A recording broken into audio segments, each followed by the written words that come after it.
guys, welcome to our channel Punjabi Reviews. I am Shafkat Farooq from Lahore, Pakistan. My friend Vivek Sharma, he is from Amritsar, India. Today we have brought a new video for you, which is called 10 surprising facts about hell in Islam. Hell ਨਰਕ ਨੂੰ ਕਹਿੰਦੇ ਨੇ, ਜਹਨਮ ਨੂੰ ਕਹਿੰਦੇ ਨੇ, ਤੇ ਉਹਦੇ surprising facts ਨੇ ਵਿਵੇਕ ਭਾਈ ਨੂੰ ਦਿਖਾਉਂਗਾ ਕਿ ਇਸਲਾਮ ਵਿੱਚ ਹੈਲ ਦਾ ਕੀ ਕਨਸੈਪਟ ਹੈ। Start करो। According to the religion of Islam, the existence of hell bears witness to God's complete sovereignty and His justice as well as His mercy. And it also is to be a warning to people from all parts of the world that they have a choice to make between righteousness and evil. And in this episode, I'm going to be exploring 10 surprising facts about hell in Islam. Welcome back to another episode of FDT Facts. My name is Leroy Kenton, and this is a channel where we explore the different countries, cultures, and people from all around the world. And in this episode, we're continuing our series on the religion of Islam. And quite a bit of you have requested for us to talk about hell in Islam after we did our video about heaven in Islam. So I finally was able to get to your guys' request and do this video. So it's going to be a very, very interesting one as usual. So be sure to watch from 10 all the way down to number 1. Starting off with fact number 10, hell is a place that is prepared for those who reject the truth after it becomes very clear to them, and also those who continue to do evil deeds. And in Islam, there's great pleasures to be felt in paradise, but on the other hand, in hell, there is a lot of terrible suffering. Also, did you know that hell in Islam is described in different names? There is al-nar, that is fire, and it's mentioned 125 times in the Quran. Jahannam is probably the most popular term used to refer to hell, and this name implies that there is a deep pit, and it's mentioned 75 times in the Quran. Also, hell goes by Jahim, and that means a blazing fire, and it's mentioned 26 times. Sa'ir is an ignited or kindled fire. The next name that hell goes by is Saqar, and it's given this name because of the intensity of the heat. Lazia is another name, and that refers to blazing flames. And then there is Hawiya, and that means a deep drop, like someone is being dropped from the top to the bottom of a place. And name number 9 is Hotoma, and that refers to debris and broken pieces of something. Also in Islam, hell is eternal for most people who enter into hell. And let me explain. Well, there is a minority of Muslim scholars that hold the view that hell will eventually come to an end, but the majority hold the view that no, hell is actually 100% eternal. There is no end to it. Now, there's several verses in the Quran that describe hell as eternal, and here's a passage found in the Quran, Surah 5, verses 37, and it says, "They will wish to get out of the fire, but never are they to emerge therefrom, and for them is an enduring punishment." I assume most of us, when we think about hell, we don't think about eating food. But according to the religion of Islam, the people in hell are served food. And the food of the people in hell is described as only increasing in torment. But it doesn't really provide any sort of nourishment, nor does it even relieve any of their hunger. Now, a passage from the Quran, Surah 88, verses 6 to 7, says the following: "For them there will be no food except from a poisonous thorny plant, which neither nourishes nor avails against hunger." According to Islamic thought, there is also a special tree in hell that is called Zakum, and this tree is actually rooted at the bottom of hell, and its branches are described as being really similar to the heads of different devils. So in Surah 44, verses 43 to 46 in the Quran, it says this: "Indeed, the tree of Zakum is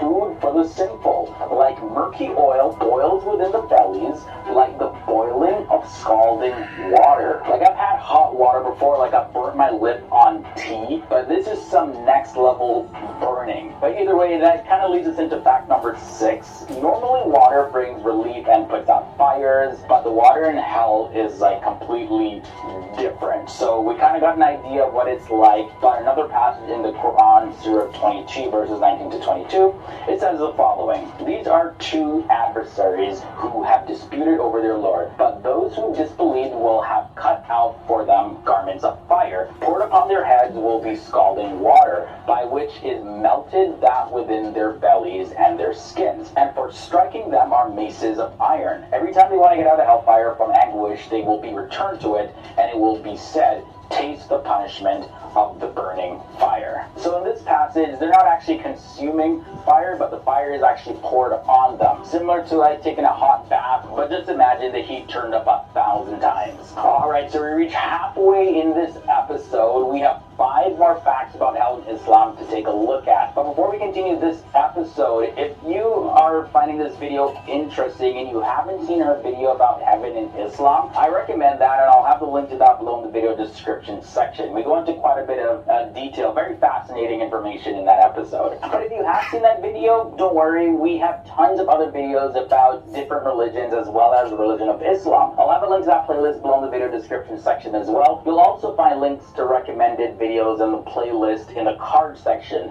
of this video also. So let's continue with number 5. Hell or Jahannam is described as being located below heaven, having 7 gates, each for a specific group or at least a different portion or type of sinner. The Quran does mention that wrongdoers have degrees or ranks according to their evil deeds, but some scholars believe this refers to the 7 gates. One mention of the levels of hell is that hypocrites will be found in its very, very bottom level. Also, according to most Muslims, on the day of judgment, the people who dwell in hell, they're actually going to see the place that they're supposed to be face to face, and they're actually going to realize that they were in complete error, and they're going to regret not choosing the right path. Also, in Islamic belief, Malik denotes an angel in hell who actually administrates the hellfire, and he's assisted by 19 mysterious guards, and those assistants are known as Zabaniya. In the Quran, Surah 40, verses 49 to 50, this is what it says: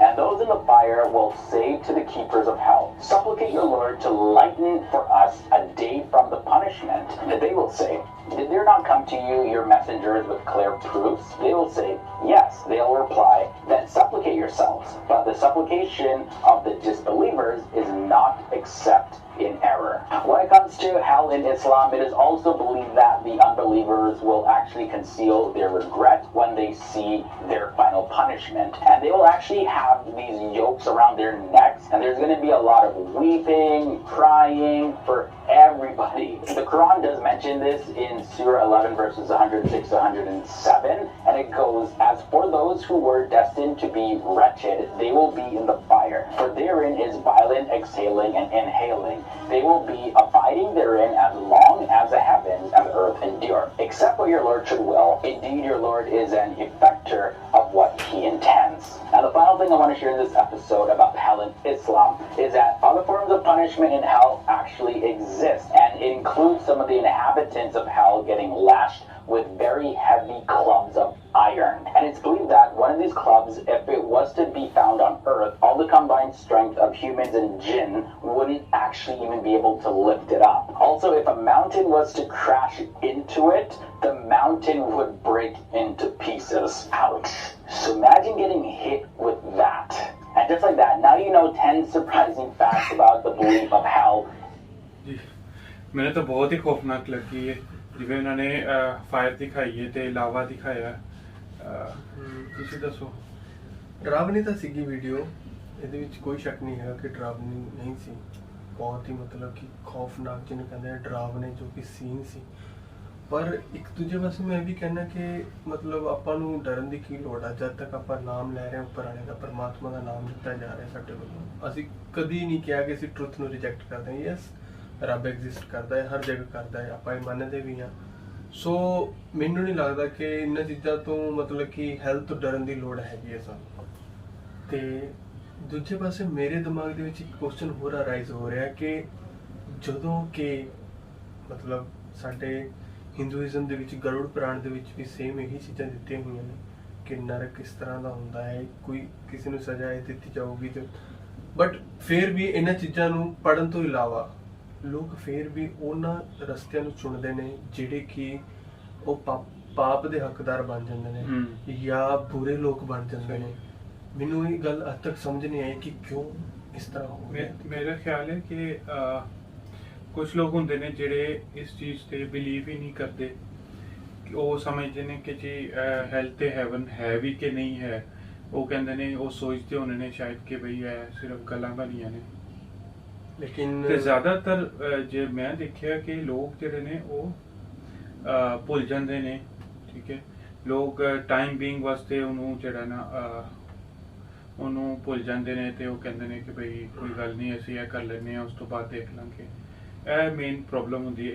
ਇਸੇ ਵਾਸਤੇ Friday ਜਿਹੜਾ ਹੈ, Friday prayer Muslims ਵਾਸਤੇ ਬਹੁਤ important ਹੈ।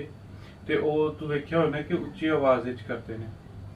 ਉਹ ਇਸ ਤੋਂ ਹੁੰਦਾ ਹੈ ਕਿ ਉਹ ਐਸਾ ਰੀਚਾਰਜ ਹੁੰਦਾ ਹੈ ਮੁਸਲਮਾਨਾਂ ਦੇ ਵਾਸਤੇ ਕਿ ਉਹ ਭੁੱਲ ਜਾਂਦੇ ਨੇ, ਜਦੋਂ 5-6 ਡੇਜ਼ ਬਾਅਦ ਜਦੋਂ ਭੁੱਲ ਜਾਂਦੇ ਨੇ ਉਹ ਚੀਜ਼ਾਂ ਨੂੰ, ਉਹ ਫਿਰ ਉਹਨਾਂ ਨੂੰ ਰਿਮਾਈਂਡ ਕੀਤਾ ਜਾਂਦਾ ਕਿ ਬਈ ਤੁਸੀਂ ਇਹ ਗਲਤ ਕੰਮ ਨਹੀਂ ਕਰਨੇ, ਤੁਸੀਂ ਸੱਚ ਬੋਲਣਾ, ਤੁਸੀਂ ਚੋਰੀ ਨਹੀਂ ਕਰਨੀ, ਤੁਸੀਂ ਕਿਸੇ ਨੂੰ ਦੁੱਖ ਨਹੀਂ ਦੇਣਾ। ਇਹ ਚੀਜ਼ਾਂ ਉਹਨਾਂ ਨੂੰ ਐਵਰੀ 6 ਡੇ ਦੇ ਬਾਅਦ ਉਹਨਾਂ ਨੂੰ ਰਿਮਾਈਂਡ ਕਰਵਾਇਆ ਜਾਂਦਾ ਕਿ ਬਈ ਤੁਸੀਂ ਗਲਤ ਕੰਮ ਨਹੀਂ ਕਰਨੇ, ਵਰਨਾ ਤੁਸੀਂ ਹੈਲ ਵਿੱਚ ਜਾਓਗੇ ਤੇ ਉਧਰ ਇਸ ਤਰ੍ਹਾਂ ਦੀ ਅੱਗੇ। ਤੇ ਕਹਿੰਦੇ ਨੇ ਕਿ ਸਪੈਸ਼ਲੀ ਜਿਹੜਾ ਦੋਗਲਾ ਆਦਮੀ ਹੁੰਦਾ ਹੈ, ਜਿਹੜਾ ਮੂੰਹੋਂ ਕੁਛ ਹੋਰ ਤੇ ਅੰਦਰੋਂ ਕੁਛ ਹੋਰ ਹੁੰਦਾ ਹੈ, ਉਹ ਉਸ ਅੱਗ ਦਾ ਫਿਊਲ ਹੋਏਗਾ। ਉਹ ਸਭ ਤੋਂ ਥੱਲੜੇ ਲੈਵਲ ਤੇ ਉਹ ਆਦਮੀ ਹੋਏਗਾ ਜਿਹੜਾ ਮੂੰਹ ਤੇ ਕੁਛ ਹੋਰ ਤੇ ਅੰਦਰੋਂ ਕੁਛ ਹੋਰ ਹੁੰਦਾ ਹੈ। ਉਹਦੇ ਵਾਸਤੇ ਸਭ ਤੋਂ ਜ਼ਿਆਦਾ ਸਜ਼ਾ ਹੈ। ਅਗਰ ਚਲੋ ਆਦਮੀ ਭੈੜਾ ਹੈ ਤੇ ਫਿਰ ਤੇ ਇੰਨਾ ਮਸਲਾ ਨਹੀਂ ਹੈ, ਲੇਕਿਨ ਜਿਹੜਾ ਉਤੋਂ ਚੰਗਾ ਬਣਦਾ ਹੈ ਲੇਕਿਨ ਅੰਦਰੋਂ ਭੈੜਾ ਹੈ, ਉਹਦੇ ਵਾਸਤੇ ਸਭ ਤੋਂ ਜ਼ਿਆਦਾ ਸਜ਼ਾ ਹੈ ਇਸਲਾਮ ਵਿੱਚ।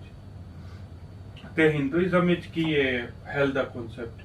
ਹਿੰਦੂਇਜ਼ਮ ਦੇ ਵਿੱਚ ਹੈਲ ਦੇ ਕਨਸੈਪਟ ਉਹ ਮੈਂ ਚਾਹਾਂਗਾ ਕਿ ਆਪਾਂ ਹਿੰਦੂਇਜ਼ਮ ਦੇ ਜੋ ਹੈਲ ਦੇ ਕਨਸੈਪਟ ਨੇ ਉਹਦੇ ਉੱਪਰ ਵੀ ਇੱਕ ਵੀਡੀਓ ਬਣਾਈਏ, ਕਿਉਂਕਿ ਬਿਲਕੁਲ ਬਣਾਵਾਂਗੇ ਅਸੀਂ। ਕਿਉਂਕਿ ਇਹ ਮਤਲਬ ਇਦਾਂ ਨਹੀਂ ਆਪਾਂ ਨੂੰ ਐਕਸਪਲੇਨ ਕਰ ਸਕਦੇ। ਹਾਂ, ਪਰ ਮੈਂ ਇੱਕ ਛੋਟਾ ਜਿਹਾ ਜਿਹਨੂੰ ਕਹਿੰਦੇ ਨੇ ਇੱਕ ਸਮਰੀ ਦੇ ਸਕਦਾ, ਇੱਕ ਛੋਟੀ ਜਿਹੀ, ਜਿਹਦੇ ਵਿੱਚ ਇਹ ਕਹਿ ਸਕਦੇ ਕਿ ਹਿੰਦੂਇਜ਼ਮ ਦੇ ਵਿੱਚ ਹੈਲ ਨੂੰ ਡਿਸਕ੍ਰਾਈਬ ਸਟੈਪ ਬਾਈ ਸਟੈਪ ਕੀਤਾ। ਹਰ ਇੱਕ ਗੁਨਾਹ ਦੀ ਸਜ਼ਾ ਦਿੱਤੀ ਹੋਈ ਹੈ ਕਿ ਉਹਨੂੰ ਕਿਸ ਲੈਵਲ ਤੱਕ ਕੀ ਸਜ਼ਾ ਮਿਲਣੀ ਹੈ, ਜੋ ਕਿ ਜਿਹਦਾ ਮਤਲਬ ਕਿ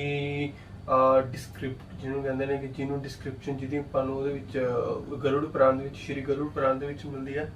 ਤੇ ਮੈਂ ਚਾਹਾਂਗਾ ਕਿ ਆਉਣ ਵਾਲੇ ਟਾਈਮ ਦੇ ਵਿੱਚ ਤੇ ਗਰੁੜ ਪੁਰਾਣ ਦੇ ਉੱਪਰ ਵੀ ਆਪਾਂ ਇੱਕ ਮਤਲਬ ਕਿ ਸਰਪ੍ਰਾਈਜ਼ਿੰਗ ਫੈਕਟ ਬਿਲਕੁਲ ਬਣਾਵਾਂਗੇ ਇਹਦੇ ਤੇ ਵੀਡੀਓ। ਤੇ ਐਸੀ ਸਾਡੀ ਅੱਜ ਦੀ ਵੀਡੀਓ, ਤੇ ਲਾਈਕ ਐਂਡ ਸ਼ੇਅਰ ਕਰੋ, ਕਮੈਂਟ ਕਰੋ, ਤੇ please support us. Thank you so much for watching. ਤੇ ਚੰਗੇ ਕਰਮ ਕਰਦੇ ਰਹੋ। ਬਿਲਕੁਲ ਚੰਗੇ ਕਰਮ ਕਰਦੇ ਰਹੋ, ਵਰਨਾ ਅੱਜ ਤੁਸੀਂ ਵੇਖ ਹੀ ਲਈ ਹੈ। ਆਈ ਹੋਪ ਕਿ ਅੱਲਾ ਨਾ ਕਰੇ ਕਿਸੇ ਨੂੰ ਵੀ ਇਹਦੇ ਜਾਣਾ ਪਵੇ। ਬਿਲਕੁਲ ਤੇ ਸਾਰੇ ਜन्नत ਚ ਹੀ ਜਾਣ ਸਿਰਫ। ਠੀਕ ਹੈ ਗਾਇਜ਼, ਐਸੀ ਅੱਜ ਦੀ video. Thank you so much. Next time ਅਸੀਂ ਨਵੀਂ ਵੀਡੀਓ ਲੈ ਕੇ ਆਵਾਂਗੇ ਤੇ please support us. Thank you so much. Bye bye.